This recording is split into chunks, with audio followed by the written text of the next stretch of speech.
Hey guys, Kevin Cage back with another daily cryptocurrency update. Welcome to the channel. Like and subscribe if you like what you see, and let's get right into the information today. So I know that XRP Crypto Wolf sent me this article, and I know there's been talks about this ever since what was the J. Kim podcast.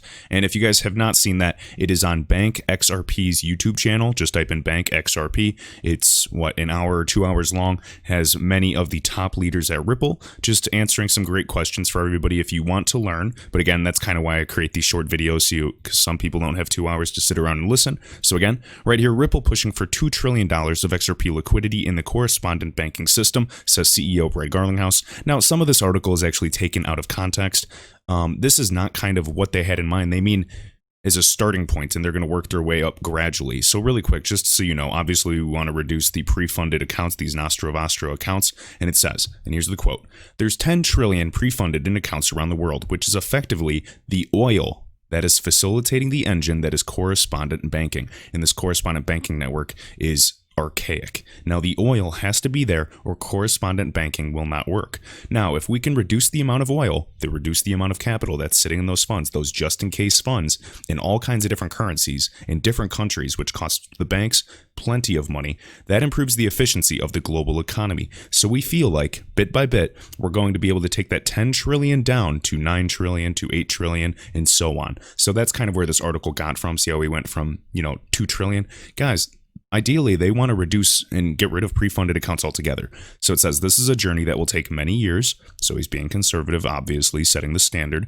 But we're incredibly enthused by the progress we've made in a relatively short amount of time. Now remember, the video I made yesterday, biggest point I want to make is some of these banks, with all the corridors, say they're holding a basket of 5 different currencies and pre-funded accounts around the globe. With XRP, you only need to hold one basket, and it could probably be, 1/10 of the amount that you're holding in terms of capital? It's a no-brainer, but we need to ensure there's liquidity, so there's no slippage, and so that on-demand liquidity is cost-effective. We need to make sure that compliance is there. We need to make sure, so obviously they can hold it. We need to make sure that there's custody solutions to secure and protect the assets. Obviously, they are not going to be transmitting trillions of dollars if they're not secure and guaranteed to be protected. There's so much, legal framework that needs to go around. And so, guys, this infrastructure will take time, and this is only one aspect of the XRP, ecosystem. I almost said community.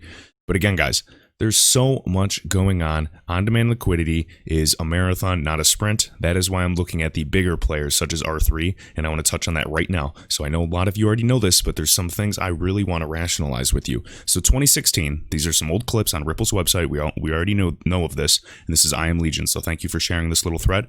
So right here, Ripple and R3 is the banking consortium. Now today, they're well over 300 of the world's biggest banks and financial organizations, like in terms of trade finance and different products and derivatives, you name it, financial obligations.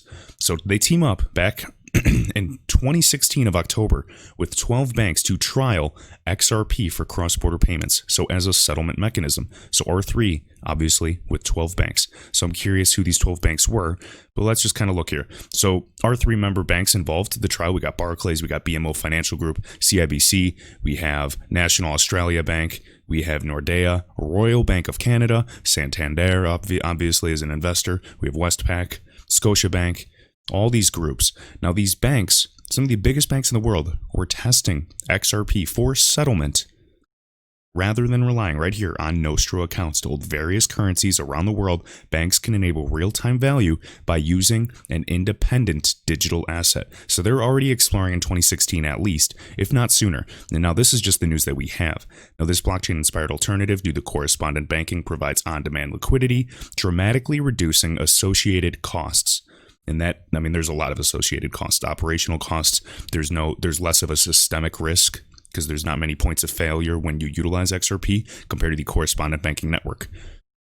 Right here, this gentleman, head of global transaction banking at Intesa, says we're really glad to take part in the Ripple solution, especially in regulatory, the contribution of central banks and regulators to supervise cryptocurrencies, digital assets, together with a higher focus on relevant clearing and settlement is the way to give confidence to the market, reducing the liquidity absorption for the banks and reducing systemic risks.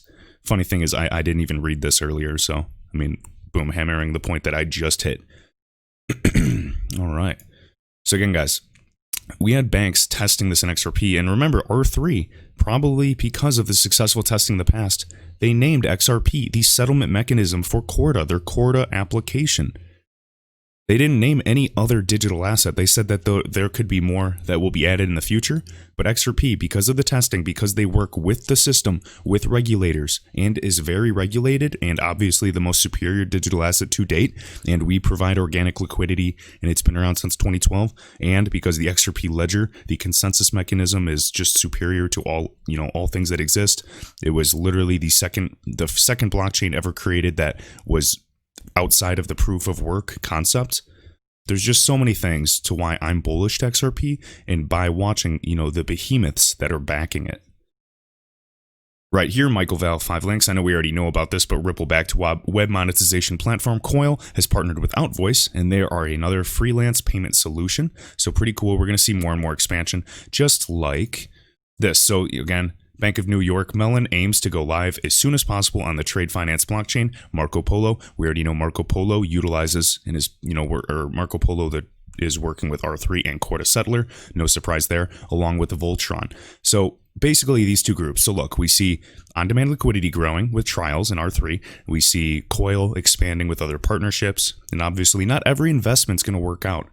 Ripple, not every single investment does not work out. You kind of spread your seeds, you water what you can, and what starts growing can hopefully turn into an oak tree, ideally.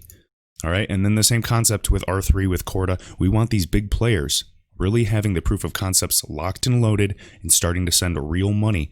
And whether they use Swift GPI, whether they use another digital asset, we know XRP will be best positioned, but we're still waiting for regulatory clarity. The cool thing is, there is that workaround. Remember, when we have these exchanges moving XRP, the banks don't even have XRP on their order books. So there are workarounds, and people are clever, and they know what they're doing in the space, but you just have to be careful, and I think that we're just kind of waiting for the green light still.